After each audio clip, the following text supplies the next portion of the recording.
Hello everyone, welcome back to my channel. I am Soni Singh.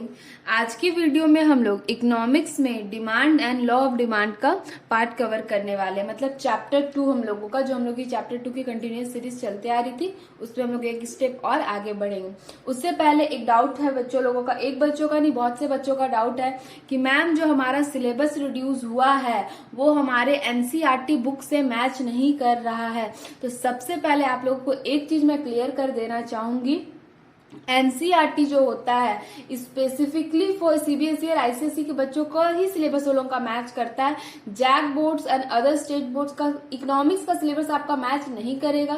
Macro आपका match कर भी जाएगा लेकिन माइक्रो आपका मैच नहीं करेगा। जैक बोर्ड के स्टूडेंट को इकोनॉमिक्स के लिए एसबीपीडी पब्लिकेशन के बुक को ही फॉलो करना चाहिए। अगर आप लोगों के पास वो कंटेंट नहीं है, सबसे पहले अगर आप कुछ पढ़ रहे हैं तो आपको अपना सिलेबस मैच होना चाहिए। बहुत से बच्चे मैसेज कर रहे थे मैम हमारा एनसीईआरटी बुक से हमारा सिलेबस मैच नहीं कर रहा है। तो आपका सिलेबस जैक बोर्ड का माइक्रो आपका मैच कर जाएगा लेकिन मैक्रो मैच कर जाएगा लेकिन माइक्रो मैच नहीं करेगा, क्योंकि वो लोगों का जो माइक्रो वाला पार्ट है, इंट्रोडक्शन, डिमांड, सप्लाई, कॉस्ट, वो लोगों का 11 क्लास में था, तो वो आप लोग का मैच नहीं करेगा।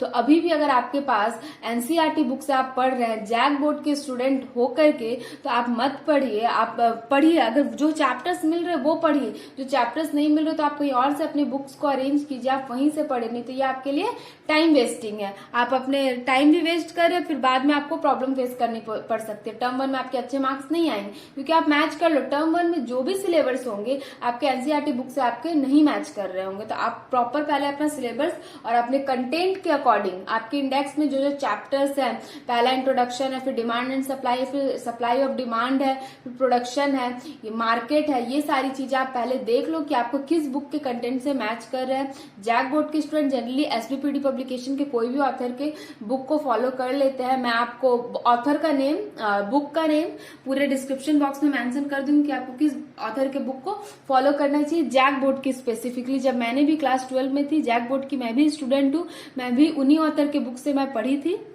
और आज भी अधिकतर मैं जितने भी ट्यूशन बच्चों को पढ़ाती हूँ, जितने भी बच्चे ट्यूशन पढ़ते हैं, ज्यादातर वो एसबीपीडी पब्लिकेशन के बुक को ही फॉलो करते हैं। तो चलिए स्टार्ट करते हैं आज की वीडियो के पॉइंट के साथ। सबसे पहले ये सारी जो बातें थी क्लियर करना ज्यादा जरूरी थी कि बच्चे रेगुलर मैसेज करे कि एनसीईआरटी बुक से हम लोग का सिलेबस मैच नहीं कर रहा है, एनसीईआरटी बुक से सिलेबस नहीं मैच कर रहा है। तो NCERT specifically for CBSE and ICSE के बच्चों के लिए होता है। JAC board and other state board को इसमें प्रॉब्लम फेस करनी पड़ी क्योंकि उनका माइक्रो नहीं है। क्लास 11 का मतलब क्लास 12 में जो उनका माइक्रो है, other state board and JAC board से मैच नहीं करेगा आपका। तो चलिए स्टार्ट करते हैं आज की वीडियो के पॉइंट के साथ। डिमांड, सबसे पहले देखिए हम लोग कोई भी डिमांड है क्या, पहले बेसिक फंडामेंटल पे बात करते हैं। डिमांड है क्या?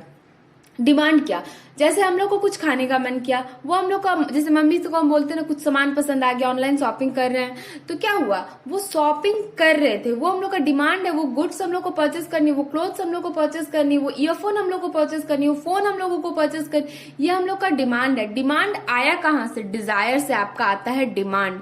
फिर वो क्या बन जाता है? वांट में कन्वर्ट हो जाता है। फिर वो होता है पूरा डिमांड। जब मम्मी हम लोगों को ये ईयरफोन, फोन खरीद के दे देती है, तब हम लोग का डिमांड कंप्लीट हो जाता है। जरूरी नहीं है हर बार आप ईयरफोन का पसंद करो, हर बार आप मोबाइल फोन पसंद करो, लैपटॉप पसंद करो, टैब पसंद करो तो मम्मा खरीद के दे दे। वांट तो था, डिजायर तो था, लेकिन क्या वो डिमांड पूरा हुआ? क्या हर बार मम्मा आपको ईयरफोन, ट्राइपॉड जो भी होता है आपको खरीद के दे रही है? तो वो डिमांड है। तो डिमांड देखिए, डिमांड आता है आपका वांट, डिजायर से आता है आपका वांट, वांट से आता है आपका वांट। आपका डिजायर है आप खरीदो, ये आपका वांट में कन्वर्ट हुआ, फिर वांट से हो गया वो डिमांड। आप मम्मी को बोल रहे हो जिद कर, मम्मी खरीदो खरीदो खरीदो खरीदो, मम्मी प्लीज हमें परचेस करना है, तो वो आपका वांट हो गया। फिर क्या होता है, एक कभी कभी क्या होता है, डिमांड, वांट, डिजायर। डिमांड देखिए, डिमांड मार्केट में सुन रहे ना कि जैसे कोई फ्रेंड बोली कि जैसे गर्ल्स लोग में होता है ना, या गर्ल्स या बस किसी का भी एग्जांपल लेते हैं, नहीं तो फिर आप लोग बोलोगे दीदी आप भेदभाव कर। किसी भी पर्सन, मार्केट में कुछ भी प्रोडक्ट्स आते हैं तो सब बोलते हैं ना, अरे वो बहुत अच्छा है, अरे वो बहुत अच्छा, एक पर्सन यूज कर, अरे बहुत अच्छा चल रहा है, बहुत अच्छी चीजें है, बहुत अच्छी है। वो क्या, डिमांडिंग में आ गया, तो फिर आपको भी मन करता है कि मैं खरीदूं, वो आपका वांट हो गया। फिर आप उसको खरीदने के लिए पूरा एक्वायर हो जाते हो, आपको वो चाहिए ही चाहिए, वो आपका डिजायर बन जाता है। कभी कभी होता है डिजायर, वांट एंड डिमांड होता है, और कभी कभी होता है डिमांड, वांट एंड डिजायर होता है। तो ये सारी चीजें आपकी होती है। तो सबसे पहले डिमांड का मीनिंग एंड डेफिनेशन पढ़ते हैं। क्या है द क्वालिटी। और एक बात, डिमांड और लॉ ऑन डिमांड में आपको दो चीजें को नहीं पढ़नी है, reduce quality demand and quantity demand आप लोगों को नहीं पढ़ना है। तो मैं अभी जो वीडियो अपलोड करूंगी टर्म 1 के रिड्यूस सिलेबस को फॉलो करते हुए अपलोड करूंगी, ताकि आप लोग के लिए टाइम भी सेफ और आप लोग को ध्यान में भी रहे। तो आप लोग को quantity demand and quality demand आप लोगों को नहीं पढ़नी है। तो क्या है definition? The quantity demand is a particular demand of a buyer and willingness and able to buy at a given price during an a given time other thing and being equal. Means क्या है, तो theoretical बात हो गई। इसमें कह रहा है क्वांटिटी डिमांड जो होता है हम लोग का पर्टिकुलर अमाउंट के लिए होता है। बायर जो होते हैं खरीदने के लिए उनका मन होता है। देखिए विलिंगनेस का मतलब होता है कि जैसे एक होता है ना, किसी इंसान को मन कर रहा है वो चीज खरीदे, वो परचेस कर ले, वो खरीद ले, लेकिन वो कंजूस है, वो खरीद ले। तो विलिंगनेस का मतलब क्या होता है कि आप एबल टू पे होने चाहिए। आप कंजूस नहीं, आपका मन है कि आइसक्रीम खाएं और आप बोल रहे हैं पैसे भी खर्च नहीं करेंगे, तो फिर एक ऐसी बात होगी। आप विलिंगनेस टू पे भी होने चाहिए कि मुझे आइसक्रीम खानी है तो मैं पैसे को पे कर सकती हूँ, वो आपकी विलिंगनेस टू पे है। तो आपको विलिंगनेस का मतलब है कि आप एबल टू पे होना चाहिए। एक होता है कि मुझे खानी लेकिन कोई खिलाएगा तो खानी है, तो विलिंगनेस टू पे नहीं हुआ वो। आप अगर कुछ चीज की आपको डिमांड हो रही, कुछ चीज की आपको डिजायर हो रही है, आप वो चीज खरीदना चाह रहे हो गुड्स को, तो आप क्या हो, आप खुद के पैसों पे खरीद सको, ये होता है willingness to pay. And able to buy at a price पे आप खरीदने के लिए हो जाओ। देखिए अकॉर्डिंग टू जेएस हिल ने कहा था demand is an amount of a thing which is a person willingness to buy at a given price. जो अगर 10 रुपए का है तो हम लोग उस पर खरीदने के लिए एग्री हो जाए। तो डिमांड में आपके 3 चीजें आपको आती है, मतलब 4 से 5। डिजायर फॉर गुड्स, मतलब गुड्स खरीदने की डिमांड होना चाहिए। विलिंगनेस टू स्पेंड मनी आपको स्पेंड करने की आपके अंदर कैपेसिटी हो। ऐसा बोल रहे हो कि मुझे आइसक्रीम भी चाहिए बट मुझे पैसे भी खर्च नहीं करना है, तो ये कैसी बात होगी। आपको आइसक्रीम खानी है तो आपको पैसे पे करने पड़ेंगे, विलिंगनेस टू पे यू होना चाहिए आप। फिर given price, given time of period, आपको टाइम भी देना पड़ेगा उसके लिए। Sufficient resources buyer for the good, sufficient भी होना चाहिए। ये सारी चीजें हैं। तो आपसे पूछा जाएगा, ये आपसे इक्वेशन आपसे एग्जाम में पूछ सकता है। डिजायर वांट डिमांड, तो क्या है, तो वांट डिजायर, ये दोनों ऑप्शन दिए रहेगा। तो आपको अगर बोथ का ऑप्शन है तो आप क्लिक करोगे, अगर बोथ का ऑप्शन नहीं है तो क्या करोगे, जो आपके इक्वेशन दिए रहेंगे आप उस पर आपको ध्यान रखने की जरूरत है। डिमांड क्या होता है, क्वांटिटी डिमांड होता है, पर्टिकुलर प्रोडक्ट के लिए होता है। बायर विलिंगनेस टू बाय होना चाहिए। अब देखिए डिमांड के 2 फंक्शंस आते हैं, आपको वो 2 फंक्शंस पता होना चाहिए, individual demand and market demand. पहले थ्योरेटिकल बात पढ़ने से पहले मैं आपको थोड़ा सा बता दूं, इंडिविजुअल डिमांड फंक्शन और मार्केट डिमांड फंक्शन में क्या है। आप अगर कुछ गुड्स, इंडिविजुअल डिमांड फंक्शन जो मार्केट डिमांड फंक्शन से रिलेट करता है। दीदी कैसे रिलेट करता है, इंडिविजुअली मान लीजिए यहाँ पे 10 घर है, एक सोसाइटी में 10 हाउसेज है, वहां पे हर घर से किसी का डिमांड हो रहा है कि मुझे फोन चाहिए, मुझे ईयरफोन चाहिए, मुझे लैपटॉप चाहिए, मुझे टैब चाहिए, फिर फोन चाहिए, फिर लैपटॉप चाहिए। तो क्या हुआ, वो इंडिविजुअल हाउसेज की इंडिविजुअल डिमांड है। बट वो जब मार्केट में बाय करने जाएंगे, वो खरीदने जाएंगे गुड्स को, तो क्या हो जाएगा, मार्केट में उस चीज का डिमांड हो जाएगा। तो इंडिविजुअल जो डिमांड है वो मार्केट डिमांड से रिलेट करता है। तो चलिए डिफिनेशन को पढ़ते हैं। Individual demand person express a relation between demand of a goods and person determining for a consumer। Consumer का डिमांड को डिमांड करता है। डिमांड का एक इक्वेशन है, आपको सम्स में सारी चीजें होगी जब सॉल्व कराऊंगी, तो लेकिन अभी आप याद कर लो। dx equals to F and bracket में px। तो dx को हम लोग बोलते हैं डिमांड्स ऑफ गुड। डी मतलब डिमांड, x मतलब गुड्स। यहाँ पे मैंने सारी डेफिनेशंस लिख दी है, मैं आपको बताऊंगी। पहले मार्केट डिमांड को कंप्लीट कर लेती हूँ। मार्केट डिमांड क्या है, market demand function express relation between market demand of any goods and various element determining. मतलब मार्केट डिमांड जो है गुड्स के ऊपर डिपेंड करता है। अब जरूरी नहीं है कि एक दिन मार्केट में सिर्फ ईयरफोन का डिमांड हो तो ईयरफोन का ही होगा, हर दिन अलग अलग वो डिमांड हो सकता है। हर दिन मार्केट का डिमांड हो तो कंज्यूमर पर डिपेंड करता है, कभी कंज्यूमर को क्या पसंद आए, कभी कंज्यूमर को क्या पसंद, कभी क्या चीजें ट्रेंड में चल जाए। आजकल तो कुछ भी चीजें मतलब क्या होती है, कभी कभी कुछ चीजें सडनली ट्रेंड में आने लगती है, वो ट्रेंडिंग को देख के हम लोग उस चीज को परचेस करते हैं। तो वो मार्केट के इफेक्ट पे डिपेंड करता है। इंडिविजुअल पर्सन को क्या पसंद आ जाए, कंज्यूमर कंज्यूमर को क्या पसंद आ जाए, तो ये सारी कंज्यूमर को क्या पसंद आएगा, कंज्यूमर क्या गुड्स खरीदेंगे, इंडिविजुअल डिमांड क्या होगी, वो क्या खरीदना चाहे, ये सारी चीजें इफेक्ट करेगी मार्केट डिमांड को। क्योंकि इंडिविजुअल एक अगर इंसान खरीदे तो वो उसका है, बस उसी के जैसे अगर 100% खरीद रहा है तो वो मार्केट से ही जाके परचेस करेंगे, तो वो मार्केट के डिमांड को अफेक्ट करता है, मार्केट से डिमांड को affect in the profit sense में करेगा। क्योंकि अगर आप मुझसे गुड्स खरीद रहे हो, मान लीजिए मैं एक सेलर हूं, अगर आप मुझसे गुड्स खरीद रहे हो तो मुझे एक ही गुड्स का प्रॉफिट होगा, अगर आप मुझसे 10 गुड्स खरीदोगे तो मुझे 10 गुड्स का प्रॉफिट होगा। तो क्या मैं आपसे कहूंगी कि आप मुझसे ये गुड्स मत खरीदो, मैं तो चाहूंगी ना, मैं सेल्समैन हूं कि आप मुझसे जितने भी गुड्स खरीदोगे मेरे लिए अच्छा है, मेरे लिए प्रॉफिटेबल सोर्स है। तो क्या करता है, मार्केट के लिए अच्छी चीजें होती है, मार्केट में इंडिविजुअल पर्सन एंड कंज्यूमर की डिमांड को अफेक्ट करता है। देखिए जैसे कि जो मैंने जितने भी थ्योरेटिकल बातें बताई वो आपके फॉर्मूले से रिलेट करेगी। फिर पी क्या होता है, साइज ऑफ पॉपुलेशन। दो चीजों पे मार्केट डिमांड बहुत ज्यादा इफेक्ट करता है। सबसे पहले पॉपुलेशन, मतलब कितने कंज्यूमर आ रहे हैं आपके पास खरीदने के लिए। दूसरा डिस्ट्रीब्यूशन ऑफ इनकम, उनको क्या इनकम हो रहा है, क्या उनके प्रोडक्ट की जो प्राइसिंग है क्या उन्होंने सफिशियंट रखा है, क्या मैंने जैसे कि फर्स्ट लेवल में आप लोगों को बताया था फर्स्ट चैप्टर में कि इकोनॉमिक्स जो होता है, कोई चीज मार्केट में आने से पहले 3-4 चीजों में कैटेगराइज किया जाता है। क्या मिडिल लेवल, रिच पर्सन, जो लोअर लेवल है, क्या हर पर्सन भी वो गुड्स को खरीद सकते हैं कि नहीं खरीद सकते, तो वो सब चीजें भी इनकम डिस्ट्रीब्यूशन पे डिपेंड करती है कि किसका इनकम कैसा है।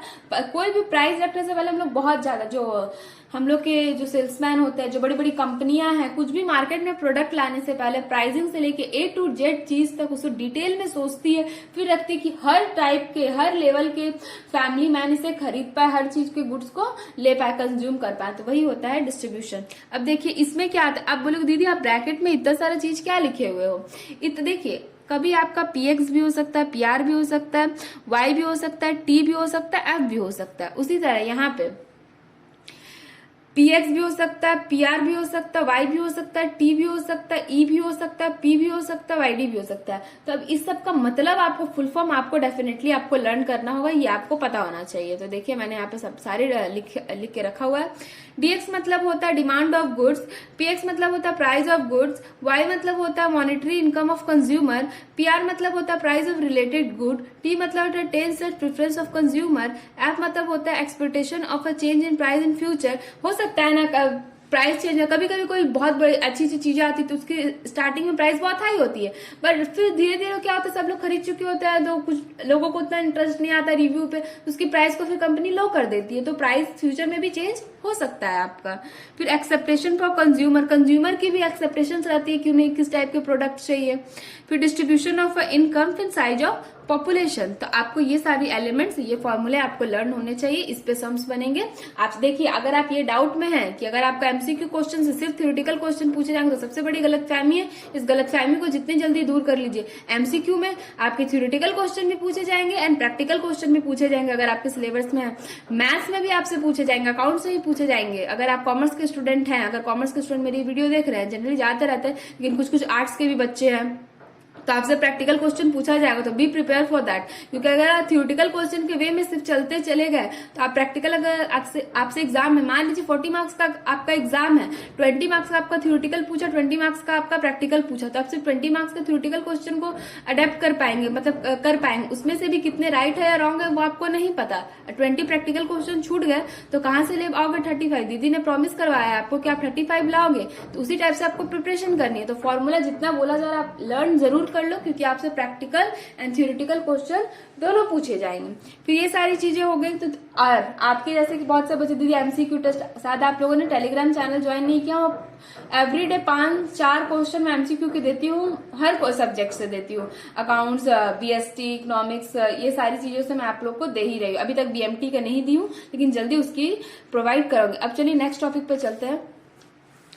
फैक्टर अफेक्टिंग डिमांड, डिमांड को क्या क्या चीजें आपकी अफेक्ट करती है।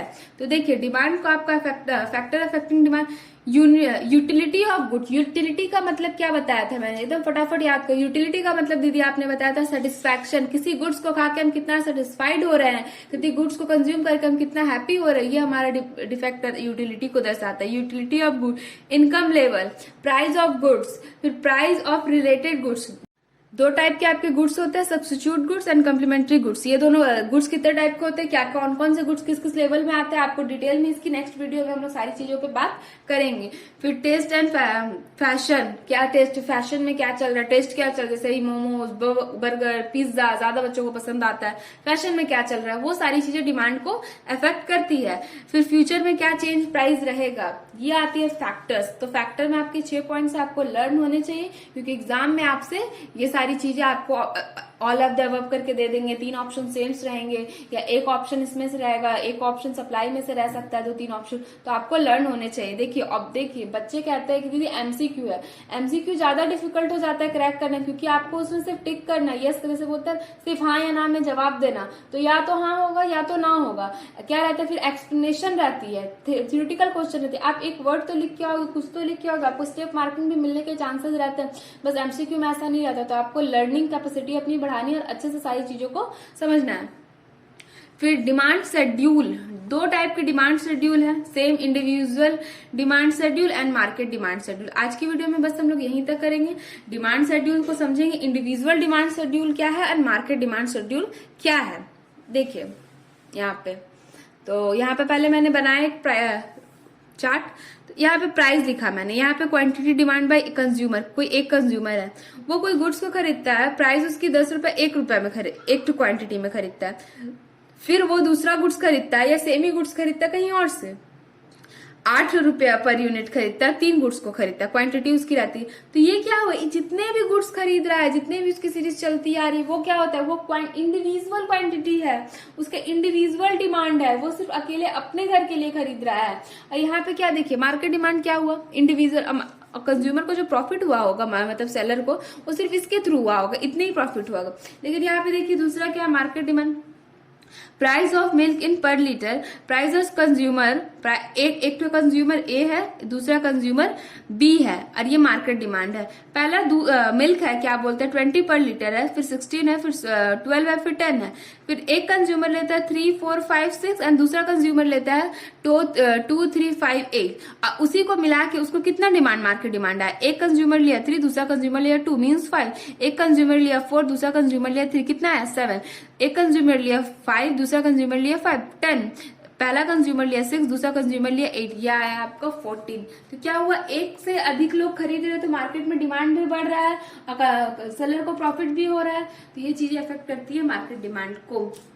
आई होप मैंने जितना भी चीज आप लोग को बताया, जितना भी चीज मैंने आपको समझाया होगा, आपको समझ में आया होगा। अगर कोई भी डाउट रह जाए तो कमेंट सेक्शन में कमेंट करके पूछ लेना, नेक्स्ट वीडियो में उस चीजों को कवर कर लिया जाएगा। अगर आप चैनल पर नए तो चैनल को सब्सक्राइब कर लो, रेगुलर वीडियो अपलोड हो रही है।